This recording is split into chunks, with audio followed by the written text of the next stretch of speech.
Au nom du Père et du Fils et du Saint-Esprit. Amen. La paix soit avec vous. Et avec votre esprit. C'est vous, s'il vous plaît.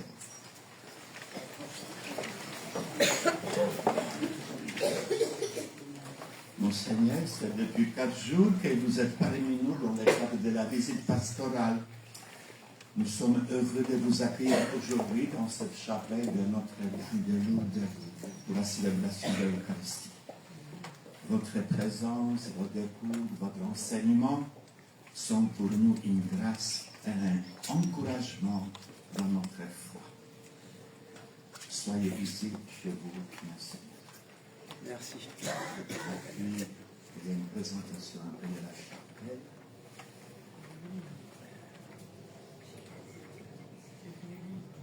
Monseigneur, permettez-moi de vous présenter notre église.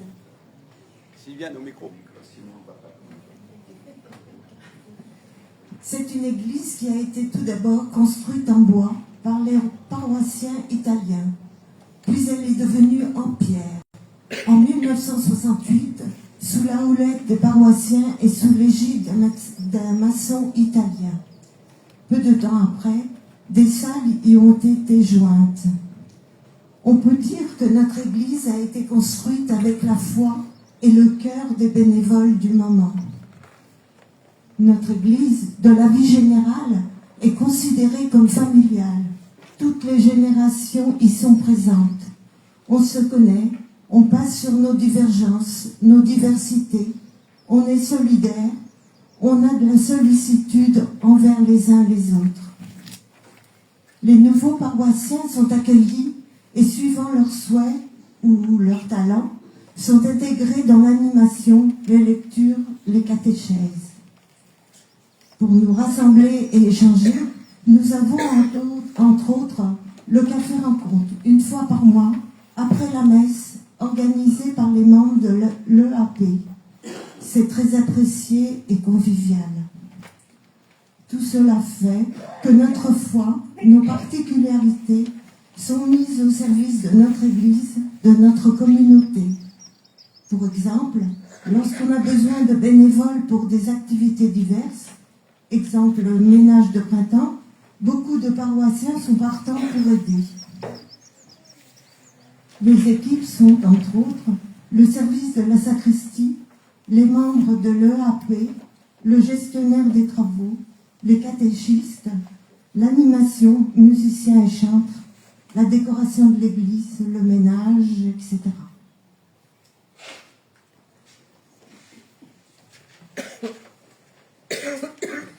Bien, merci pour ce mot d'accueil, Père Richard, pour cette présentation de cette église, Notre-Dame de Lourdes, mais au-delà de l'histoire de cette église qui est en bel état. En tout cas, ce que je vois, peut-être que vous trouverez autre chose, mais je la vois en bel état. Ce que vous dites de la communauté chrétienne, des pierres vivantes qui sont ici rassemblées.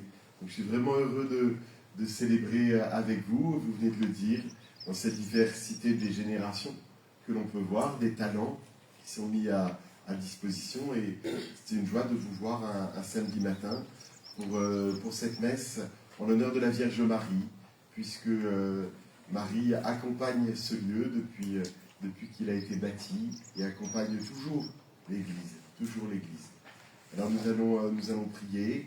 On va demander même au Seigneur peut-être de ne pas laisser de côté, comme vous l'avez dit, nos différences, mais qu'au contraire, que de dimanche en dimanche, de messe en messe, ces différences, ce ne soit pas forcément un problème, qu'on ne les oublie pas, mais qu'on les transforme en richesse et aussi en signe un peu prophétique pour Noisy-le-Grand. Des hommes et des femmes de générations différentes, de styles différents, d'origines différentes, se retrouvent en frères et en sœurs. Et vous savez, ces différences-là, lorsqu'elles se côtoient fraternellement sous le toit d'une église, ça devient, même pour une petite communauté, un signe très puissant. Alors les amis, je vais vous inviter à vous lever. Et ensemble, puisque nous savons que nous avançons peu à peu et parfois avec quelques difficultés sur les chemins de l'Évangile et de l'amour de Dieu et des frères, avec humilité, au seuil de cette Eucharistie du matin, nous demandons pardon au Seigneur. Je confesse à Dieu Tout-Puissant, je reconnais devant vous, frères et sœurs, que j'ai péché en pensée, en parole, par action et par omission. Oui, j'ai vraiment péché. C'est pourquoi je supplie la bienheureuse Vierge Marie, les anges et tous les saints, et vous aussi, frères et sœurs, de prier pour moi, le Seigneur notre Dieu.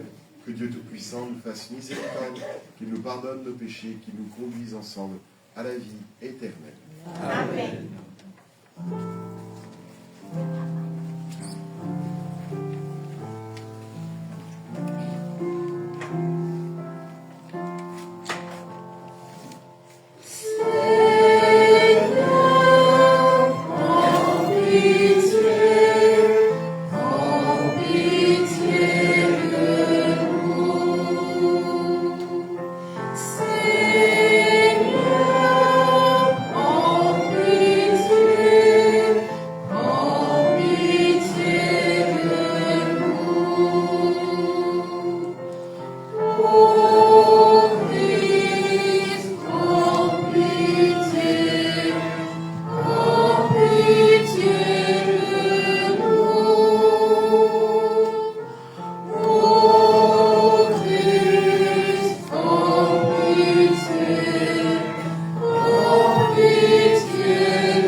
Prions le Seigneur. Dieu, Père de toute miséricorde, ton Fils unique cloué sur la croix, a voulu que la bienheureuse Vierge Marie, sa mère, soit aussi notre mère.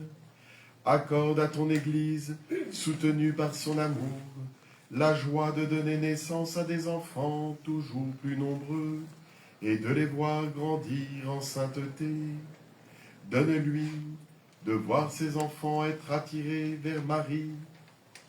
Nous te le demandons par Jésus-Christ, ton Fils, notre Seigneur, qui vit et règne avec toi dans l'unité du Saint-Esprit, Dieu pour les siècles des siècles.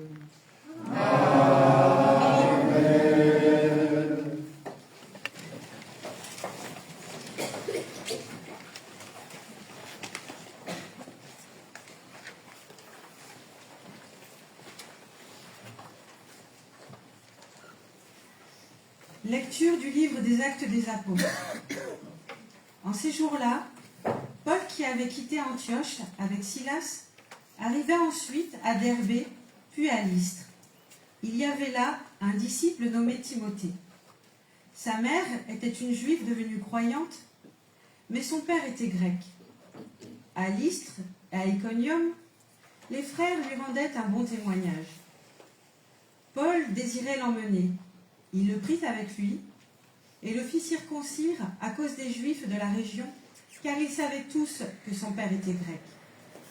Dans les villes où Paul et ses compagnons passaient, il transmettait les décisions prises par les apôtres et les anciens de Jérusalem pour qu'elles entrent en vigueur. Les églises s'affermissaient dans la foi et le nombre de leurs membres augmentait chaque jour. Paul et ses compagnons traversèrent la Phrygie et le pays des Galates, car le Saint-Esprit les avait empêchés de dire la parole dans la province d'Asie. Arrivés à Mysée, ils essayèrent d'atteindre la Bithynie, mais l'Esprit de Jésus s'y opposait. Ils longèrent alors la Mysie et descendirent jusqu'à Troas. Pendant la nuit, Paul eut une vision. Un Macédonien lui apparut debout, qui lui faisait cette demande. « Passe en Macédoine et viens à notre secours. » À la suite de cette vision de Paul, nous avons aussitôt cherché à partir pour la Macédoine, car nous en avons déduit que Dieu nous appelait à y porter la bonne nouvelle. Parole du Seigneur. Grâce à Dieu.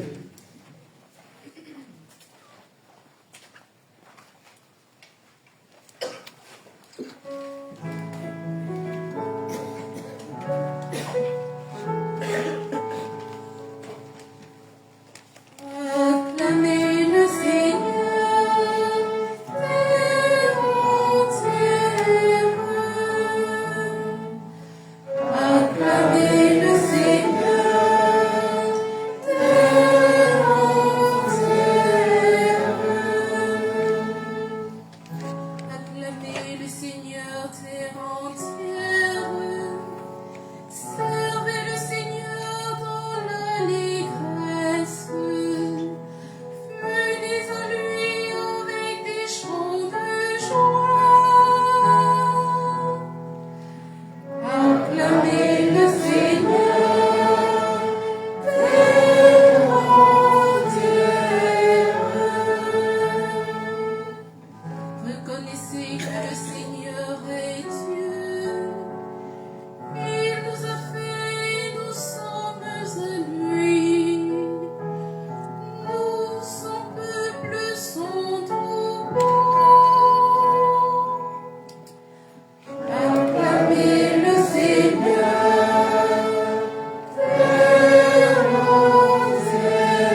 Si vous êtes ressuscité avec le Christ, recherchez les réalités d'en haut. C'est là que le Christ assis à la droite de Dieu. Alléluia, Alléluia, Alléluia, Alléluia, Alléluia, Alléluia, Alléluia, Alléluia. Le Seigneur soit avec vous. Et avec votre esprit. Évangile de Jésus-Christ selon Saint Jean. En ce temps-là, Jésus disait à ses disciples, « Si le monde a de la haine contre vous, sachez qu'il y en a eu d'abord contre moi. Si vous apparteniez au monde, le monde aimerait ce qui est à lui. Mais vous n'appartenez pas au monde, puisque je vous ai choisi en vous prenant dans le monde. Voilà pourquoi le monde a de la haine contre vous. Rappelez-vous la parole que je vous ai dite. Un serviteur n'est pas plus grand que son maître. Si l'on m'a persécuté, on vous persécutera vous aussi. Si l'on a gardé ma parole, on gardera aussi la vôtre. Les gens vous traiteront ainsi à cause de mon nom, parce qu'ils ne connaissent pas celui qui m'a envoyé. Acclamons la parole de Dieu. Louange à toi, Seigneur Jésus.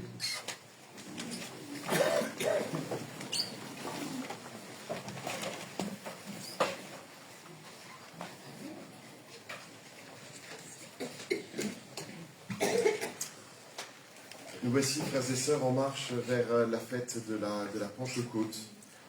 Nous voici entre Pâques et la Pentecôte. L'Église, chacun des baptisés, les communautés, attendent encore et encore la venue de la puissance de l'Esprit Saint. Marie, présente à la Pentecôte, sera là pour nous conduire, pour nous guider. C'est ce temps donc particulier où l'Église ouvre son cœur à la puissance de l'Esprit Saint.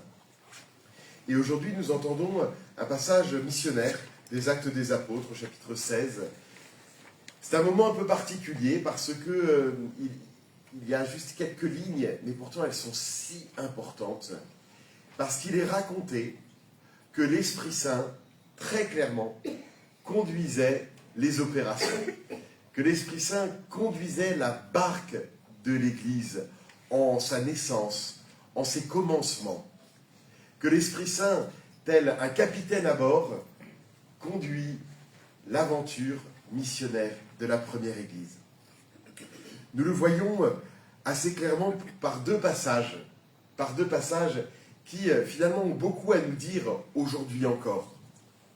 Il est dit, donc il s'agit là de Paul et de Silas.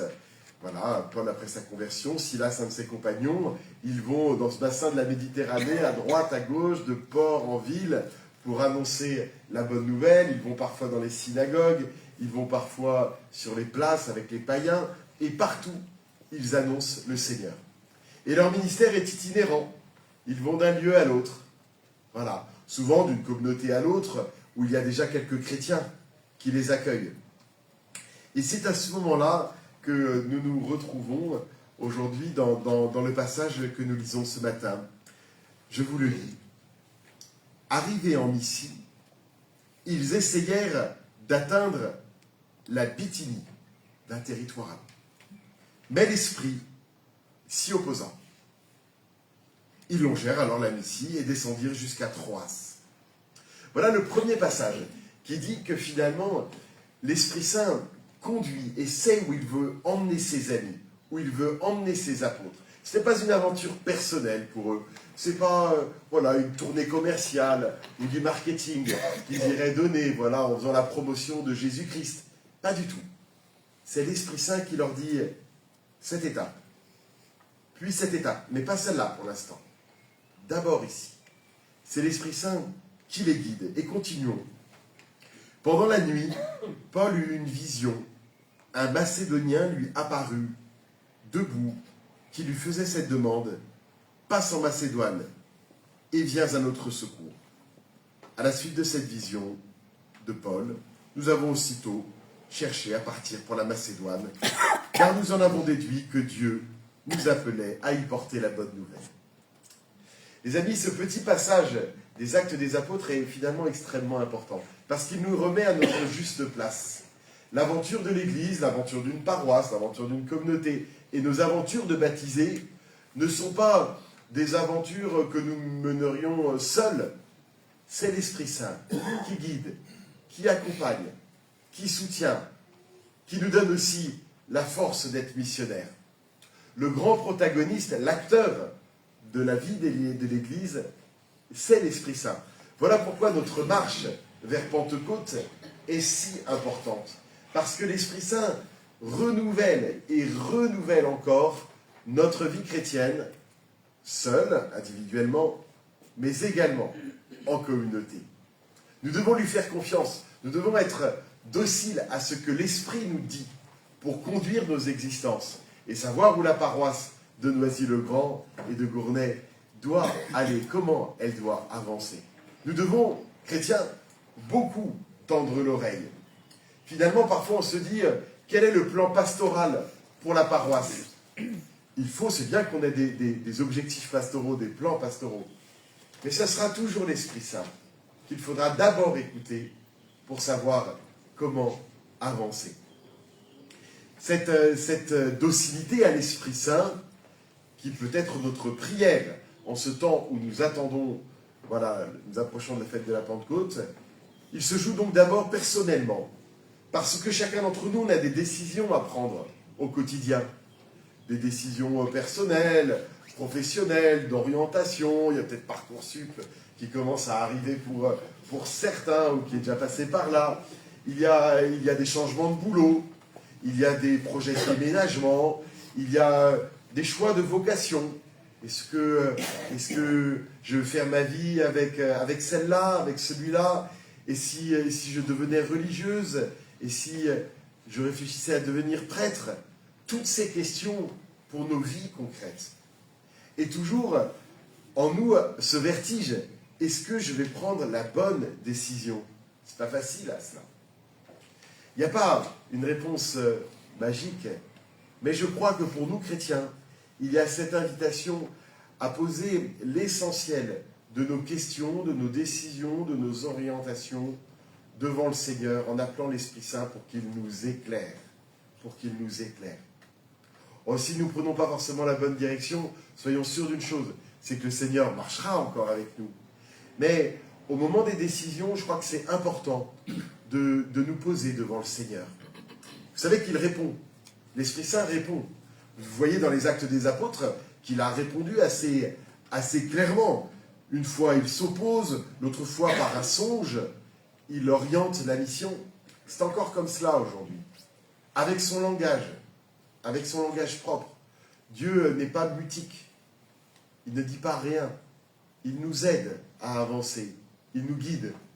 Mais il a son langage à lui, qui ne passe pas par un iPhone, qui ne passe pas par autre chose. Il a son langage. Son langage, c'est celui de ces marques dans nos cœurs, au moment de réfléchir, de discerner, de décider. Est-ce que la décision que je suis en train de prendre provoque en moi la joie? Une joie profonde. Pas l'excitation, la joie des profondeurs. Est-ce que la décision que je m'apprête à prendre provoque en moi la paix intérieure? Pas la cool-attitude, la paix des profondeurs. Cette conviction que c'est bien, que c'est juste. Voilà, même si c'est compliqué, mais que c'est juste et bien. La joie, la paix et l'enthousiasme. Vous savez ce petit mot enthousiasme en grec, entheon, enthousiasme, entheon, en Dieu. C'est cet entrain fondé en Dieu. Ce n'est pas une excitation là non plus. L'enthousiasme, il est porté par l'Esprit Saint. l'envie d'y aller, on pourrait dire. L'envie d'y aller parce qu'on sent que le Seigneur est là. La joie, la paix, l'enthousiasme. Vous voyez, il y en aurait d'autres, mais voilà le langage de l'Esprit Saint lorsqu'il s'agit de choisir nos chemins, nos orientations, de prendre nos décisions.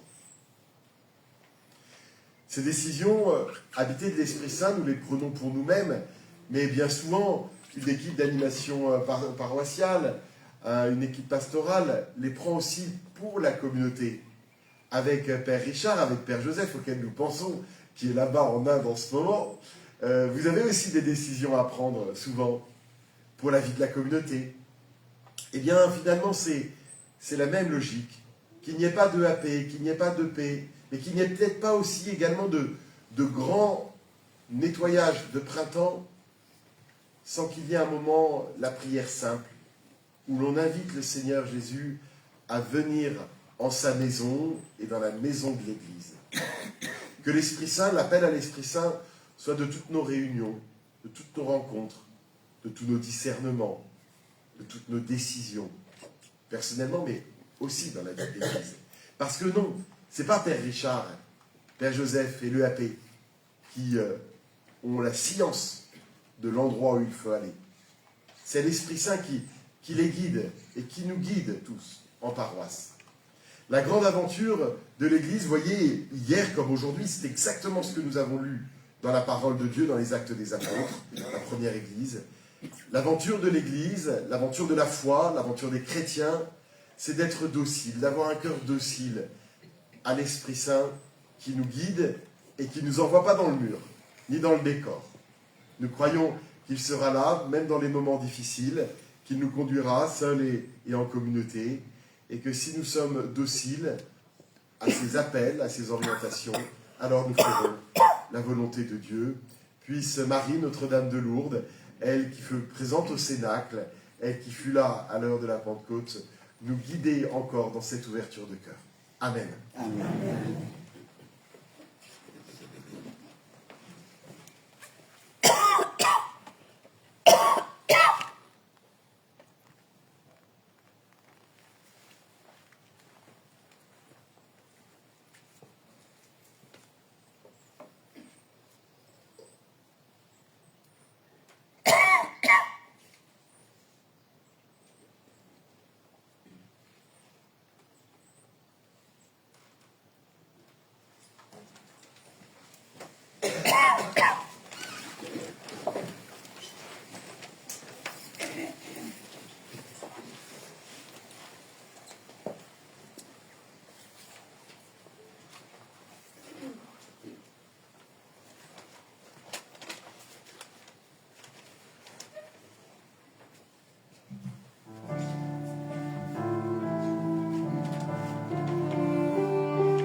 Prions ensemble au moment d'offrir le sacrifice de toute l'Église.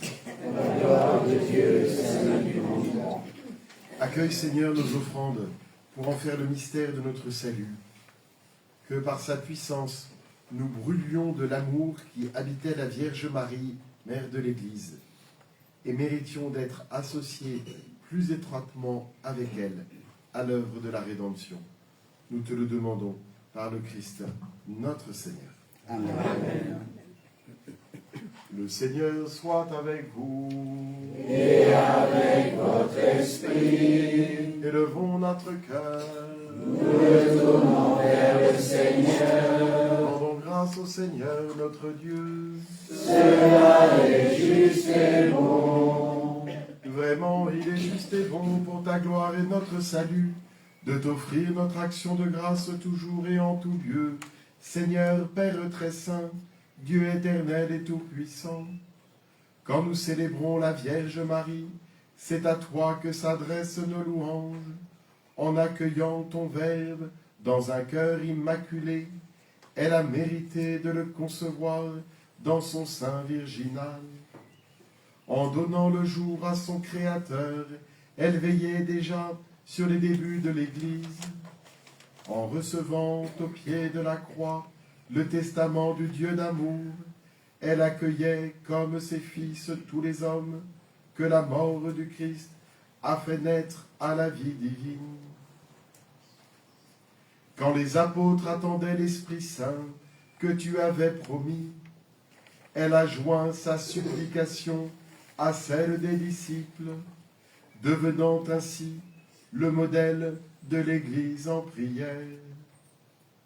Élevée dans la gloire du ciel, elle accompagne et protège de son amour maternel l'Église en marche vers la patrie, jusqu'au jour où le Seigneur viendra dans sa gloire. C'est pourquoi, avec les saints et tous les anges, nous te louons et sans fin nous proclamons.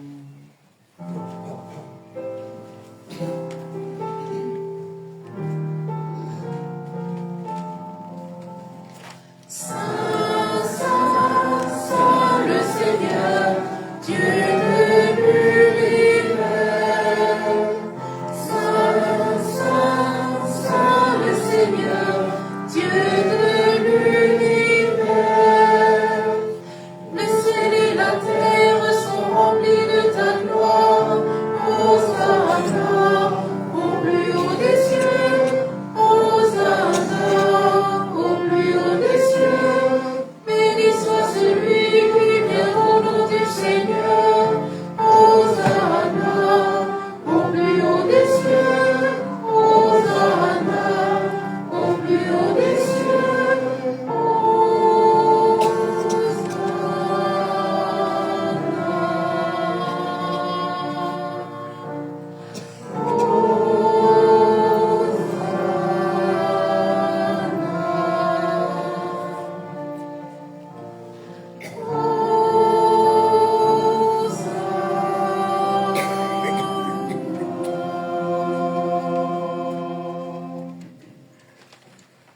Toi qui es vraiment saint, toi qui es la source de toute sainteté, Seigneur, nous te prions, sanctifie ces offrandes en répandant sur elles ton esprit, qu'elles deviennent pour nous le corps et le sang de Jésus, le Christ, notre Seigneur.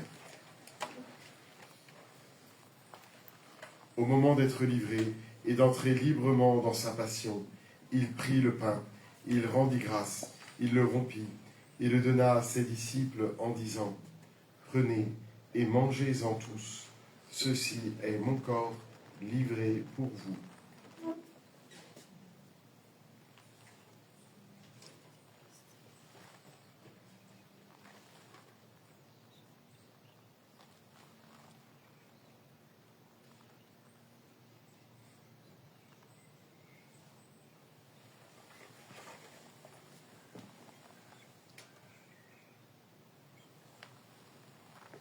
De même, après le repas, il prit la coupe. De nouveau, il rendit grâce et la donna à ses disciples en disant : prenez et buvez-en tous, car ceci est la coupe de mon sang, le sang de l'alliance nouvelle et éternelle, qui sera versé pour vous et pour la multitude en rémission des péchés. Vous ferez cela en mémoire de moi.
En faisant ainsi mémoire de la mort et de la résurrection de ton Fils, nous t'offrons, Seigneur, le pain de la vie et la coupe du salut, et nous te rendons grâce car tu nous as estimés dignes de nous tenir devant toi pour te servir.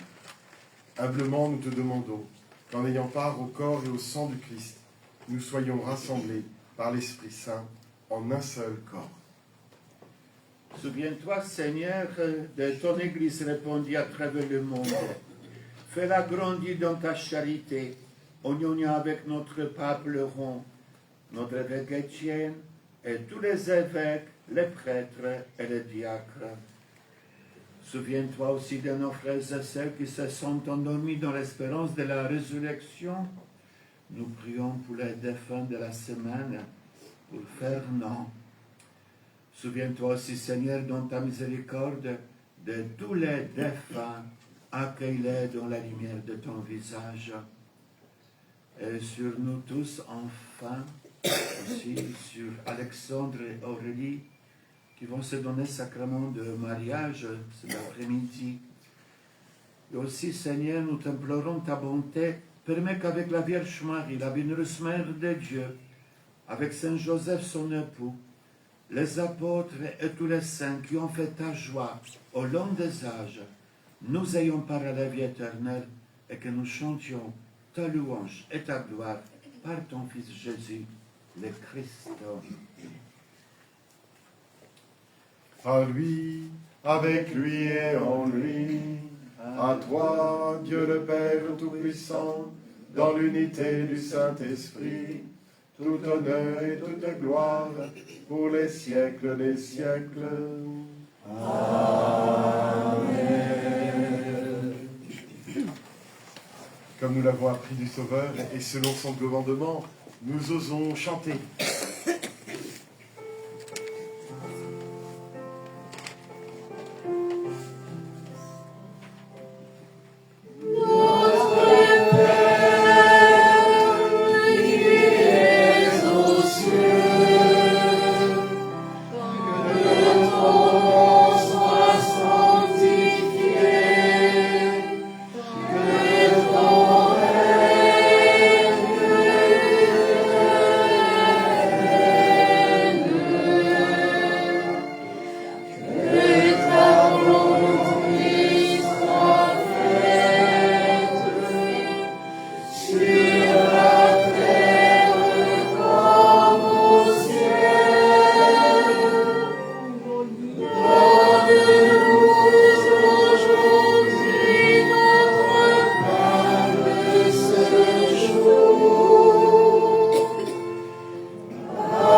mal, Seigneur, et donne la paix à notre temps.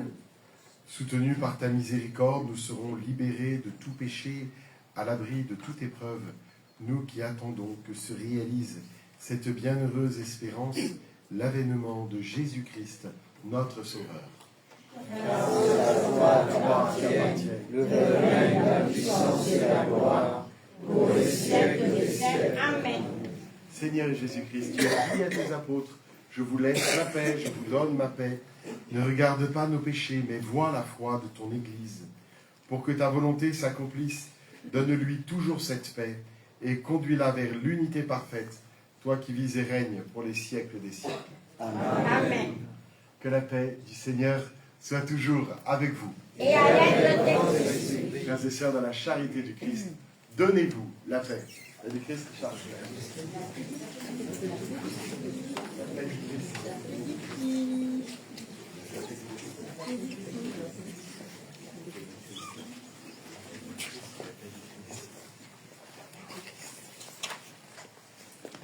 La paix du Christ, mon Père.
Voici l'agneau de Dieu, voici celui qui enlève les péchés du monde. Heureux les invités au repas des noces de l'agneau.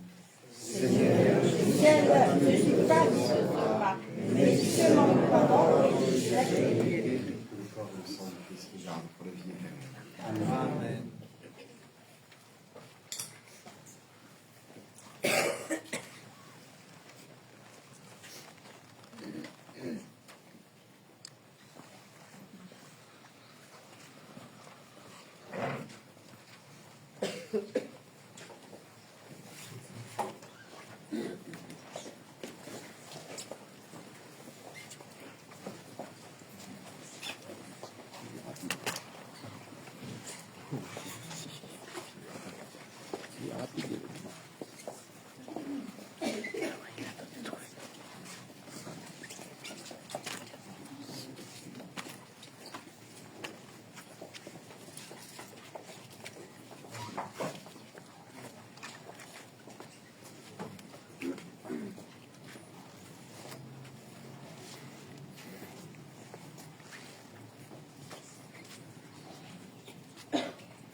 Prions.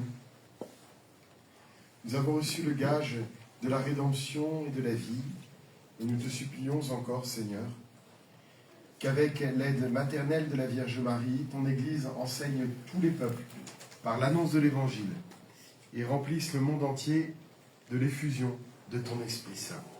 Nous te le demandons par le Christ, notre Seigneur. Amen. Amen.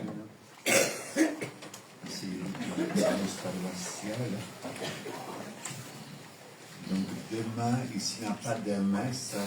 Je vous invite à la messe à Saint-Sulpice à 8h30. La messe sera célébrée par Monseigneur Étienne. Et puis sinon, la messe, vous en avez aussi à 11h à Saint-Sulpice et à 9h30 à Saint-Martin ou à 11h15 à Saint-Paul de Nation, qui sera aussi célébrée par Monseigneur Étienne. Aujourd'hui, l'association paroissiale organise un vide-grenier de 10h à 18h à l'angle de 26 rue Gambetta et du boulevard Port-Pembrin. Donc nous appelons cette maison de carrefour d'amitié. Venez nombreux pour trouver des trésors à petit prix. En ce qui concerne l'Ascension, c'est jeudi, donc il y a la fête, les messes comme d'habitude, mais je vois ici que vous avez ajouté une messe le 13 mai à 19h, fête de Notre-Dame de Fatima. La fête de Pentecôte n'est pas loin, c'est dans 2 semaines, et voilà ce que nous prévoyons. Donc lundi de Pentecôte, la messe sera ici à 9h30. Pas à 9h, mais à 9h30, comme chaque dimanche. Donc on prévoit fête de Pentecôte organisée par les groupes charismatiques du diocèse. Le 25 mai, lundi de Pentecôte, tous les mouvements charismatiques du diocèse se rencontrent à l'église Saint-Paul des Nations. Vous êtes tous invités à participer à ce temps de louanges d'enseignement. Le repas sera tiré de sac, mais la messe est prévue à la fin de la journée vers 17h. Il y a des prions, aussi les affiches, vous pouvez regarder, vérifier cette journée lundi de Pentecôte. Fête de Pentecôte est organisée aussi par le groupe Gloria à Saint-Martin. Veuillez regarder aussi l'affiche, parce que ça commence déjà vendredi dans la soirée, puis samedi et dimanche. La semaine prochaine, nous partons en pèlerinage à Kevelaar, dans le lieu marial en Allemagne. Aussi, il y a le pèlerinage diocésain, Monseigneur aussi va partir à Lourdes, en pèlerinage diocésain. Donc prions pour les pèlerins, et les pèlerins vont prier aussi pour vous.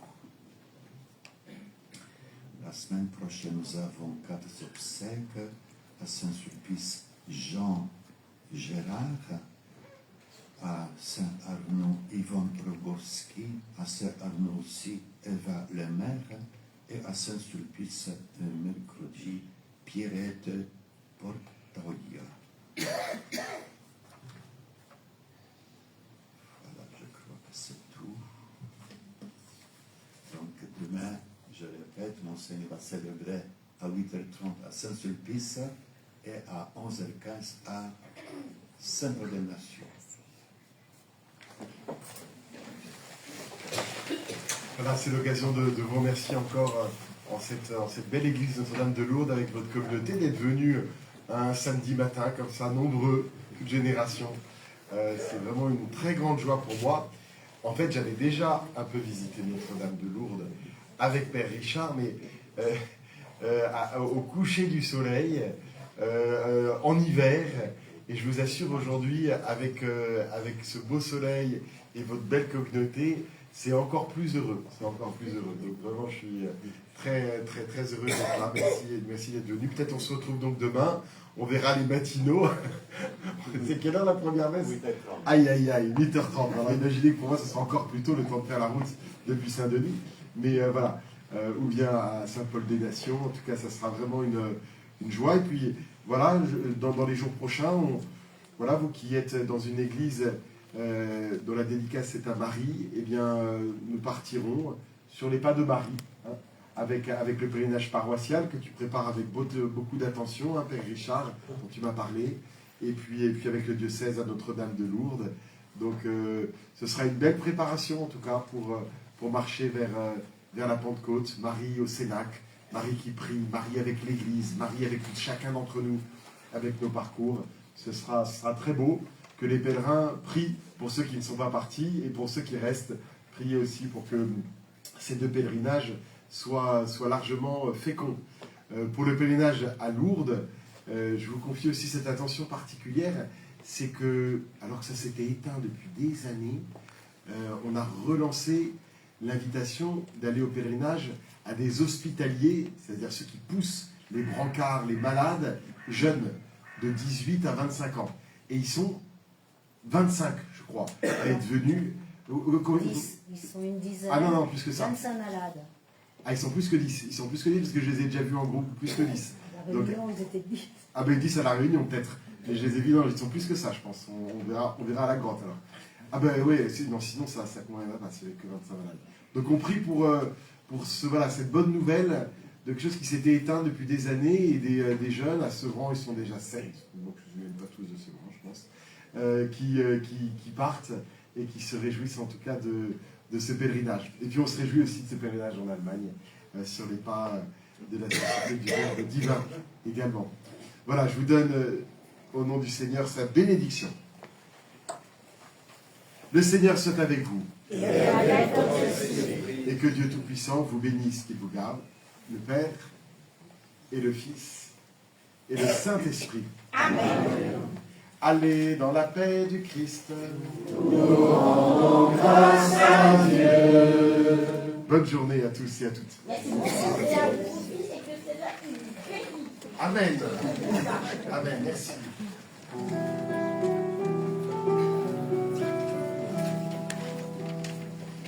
Je vous salue.